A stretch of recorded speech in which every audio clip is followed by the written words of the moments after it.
لهم عذاب في الحياة الدنيا ولعذاب الآخرة أشق وما لهم من الله من واق। উহাদের জন্য দুনিয়ার জীবনে আছে শাস্তি এবং আখিরাতের শাস্তি তো আরো কঠোর, এবং আল্লাহর শাস্তি হইতে রক্ষা করিবার উহাদের কেহ নাই। জ্ঞান প্রাপ্তির পর তুমি যদি তাহাদের খেয়াল খুশির অনুসরণ করো, তবে আল্লাহর বিরুদ্ধে তোমার কোনো অভিভাবক ও রক্ষক থাকিবে না। উহারা কি দেখে না যে আমি উহাদের দেশকে চতুর্দিক হইতে সংকুচিত করিয়া আনিতেছি?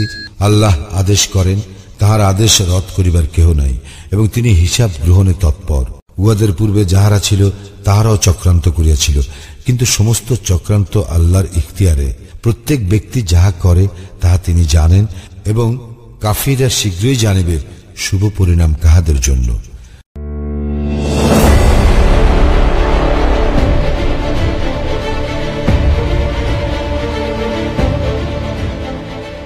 ইতিহাসের অন্যতম ভয়াবহ দাবানলে 9 দিন ধরে পুড়ছে যুক্তরাষ্ট্রের লস অ্যাঞ্জেলেস। এই মর্মান্তিক দাবানলে এখন পর্যন্ত 25 জনের মৃত্যুর খবর পাওয়া গেছে। এছাড়া এই দাবানলের নৃশংস থাবার আঁচড় পড়েছে 60 লাখের বেশি মানুষের জীবনে।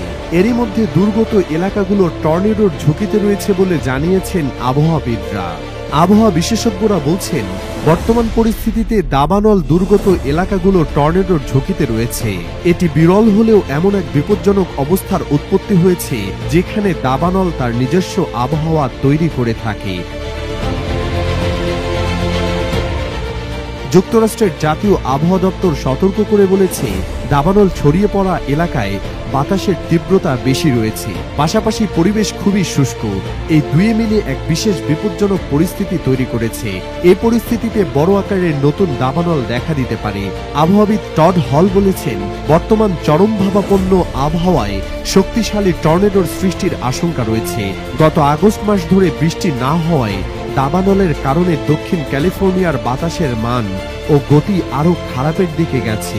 সর্বোচ্চ সতর্কতা রেড ফ্ল্যাগ জারি করার পাশাপাশি এ অঞ্চলে আরো 1 সপ্তাহ তীব্র বাতাস বয়ে যেতে পারে বলে জানিয়েছে মার্কিন জাতীয় আবহাওয়া দপ্তর। ক্যালিফোর্নিয়া অঙ্গরাজ্যের লস অ্যাঞ্জেলেসে দাবানলের কারণে এরই মধ্যে লাখো মানুষ ঘরবাড়ি ছেড়ে নিরাপদ আশ্রয়ে সরে যেতে বাধ্য হয়েছেন। দাবানলে পুড়েছে বিস্তীর্ণ এলাকা। এ দাবানল ছড়িয়ে পড়ার পেছনে বড় কারণ সান্তা অ্যানা নামের ঝোড়ো বাতাস। সম্প্রতি বাতাসের গতি কিছুটা কমায় আগুন নিয়ন্ত্রণে আনার আশার আলো দেখা গিয়েছে, কিন্তু বাতাসের গতি আবার বেড়েছে।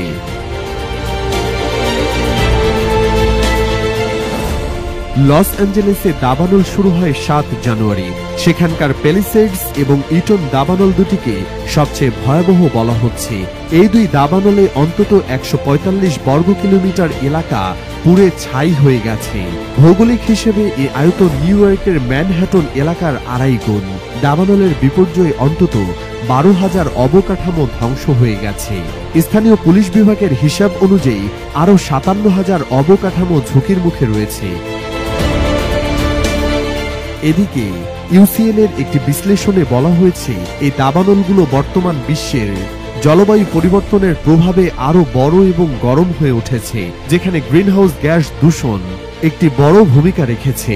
দাবানল প্রতিরোধ এবং নিয়ন্ত্রণে স্থানীয় এবং আন্তর্জাতিক সাহায্যের প্রয়োজন ও সম্পত্তি রক্ষার লড়াই এখন আরো কঠিন হয়ে উঠেছে।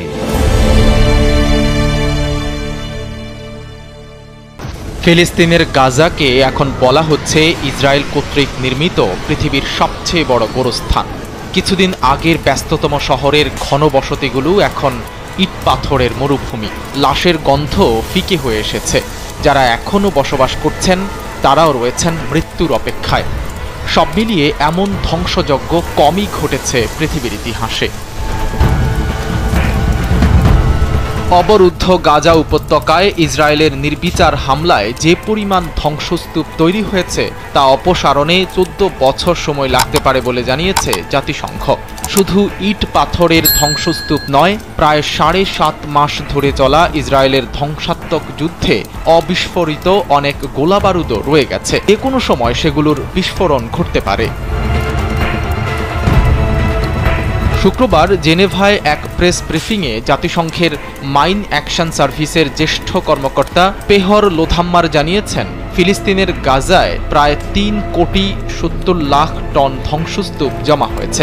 এছাড়া যে পরিমাণ অবিস্ফোরিত গোলাবারুদ জমা হয়েছে তার সঠিক সংখ্যা নির্ধারণ করাও প্রায় অসম্ভব। পুরো ধ্বংসস্তূপ পরিষ্কার করতে 14 বছরের মতো সময় লাগতে পারে বলে জানিয়েছেন লোথাম্মার।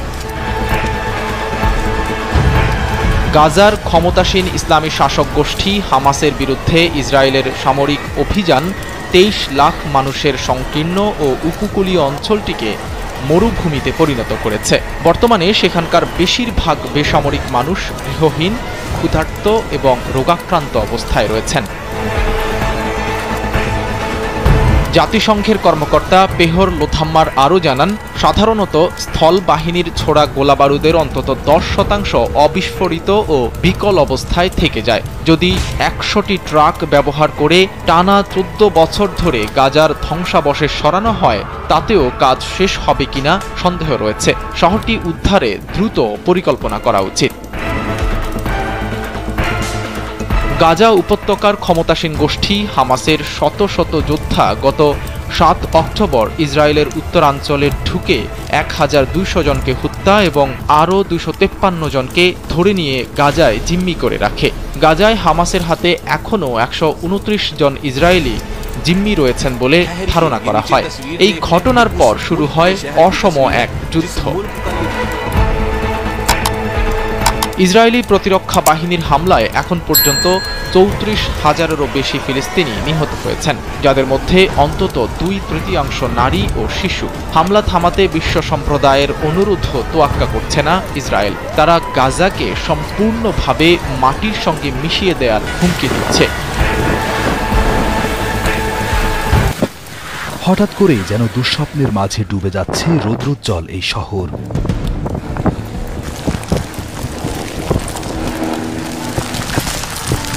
উজ্জ্বল লাল কালো আগুনের স্রোত ধেয়ে আসছে শহরের দিকে, যেন কোনো অজানা শক্তির মূর্তি ভেঙে পড়ছে শহরের প্রতিটি রাস্তায় এবং ঘরে।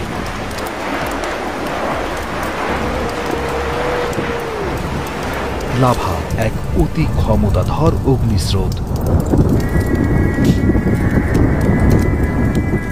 আগ্নেয়গিরির এই আগ্রাসন শুধু প্রকৃতির এক মহাবিপর্যয়ই নয়, বরং এক গভীর রহস্য যা মানুষকে প্রতি মুহূর্তে চমকে দেয়।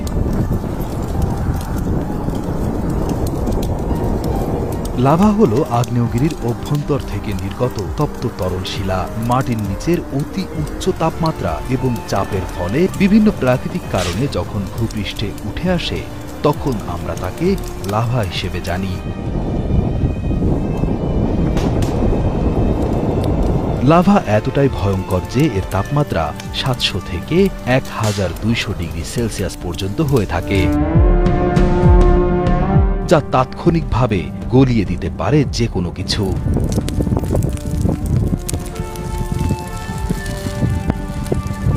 লাভা উৎকীর্ণ মূলত পৃথিবীর টেকটনিক প্লেটের নড়াচড়ার ফলে ঘটে। যখন দুটি প্লেট একে অপরের সাথে সংঘর্ষ করে কিংবা একে অপরের উপরে উঠে আসে, তখন পৃথিবীর অভ্যন্তরে তপ্ত ম্যাগমা উপরে উঠে আসে এবং লাভা হিসেবে নির্গত হয়। এছাড়াও ভূমিকম্প এবং আগ্নেয়গিরির ভৌগোলিক অবস্থানের কারণেও লাভা উৎকীর্ণ হতে পারে।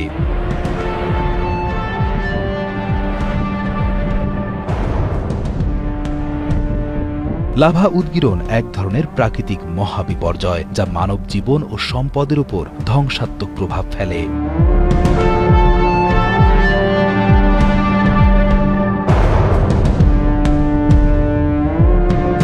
উচ্চ তাপমাত্রার লাভা প্রবাহিত হয়ে ভূমি, বন জঙ্গল এবং জনবসতি ধ্বংস করে দেয়। ইন্দোনেশিয়া, আইসল্যান্ড, ইতালি, জাপান সহ বিশ্বের বেশ কিছু অঞ্চলের বাসিন্দারা লাভা উৎগীরণের ঝুঁকির মধ্যে বসবাস করেন। তবে সাম্প্রতিক বছরগুলোতে লাভা উৎগীরণের ফলে সবচেয়ে বেশি ক্ষতিগ্রস্ত দেশগুলোর মধ্যে কঙ্গো এবং আইসল্যান্ড উল্লেখযোগ্য। 2021 সালে কঙ্গোর মাউন্ট নিইরা কঙ্গো লাভা উৎগীরণের ফলে 1000 ঘরবাড়ি ধ্বংস হয় এবং 17টি গ্রাম ক্ষতিগ্রস্ত হয়। এ ঘটনার পর প্রায় 4 লাখ মানুষকে স্থানান্তর করা হয়েছিল। লাভা উদ্গীরণের সবচেয়ে কুখ্যাত উদাহরণ হল ইতালির পম্পেই নগরীর ধ্বংস।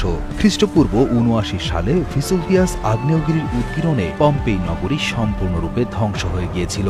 হাজার হাজার মানুষ সেই তপ্ত লাভার নিচে চাপা পড়ে মারা যায়। আজও সেই নগরীতে গেলে দেখা যায় কতটা অসহায় ও নির্মমভাবে ধ্বংস হয়েছিল সে সময়ের আধুনিক নগর পম্পেই।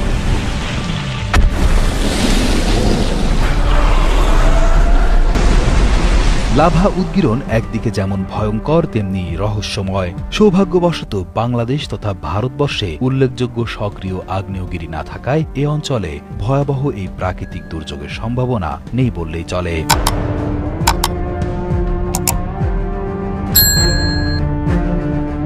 লাভা উদ্গীরণ ঠেকানো সম্ভব না হলেও বিজ্ঞান ও প্রযুক্তির সাহায্যে বর্তমানে আমরা কিছুটা হলেও এই ধ্বংসাত্মক প্রক্রিয়ার পূর্বাভাস জানা এবং সুরক্ষার ব্যবস্থা নেওয়া সম্ভব। এই আধুনিক যুগে এসেও আগুনের এমন স্রোত আমাদের শেখায় প্রকৃতির সামনে আমরা কতটা অসহায়।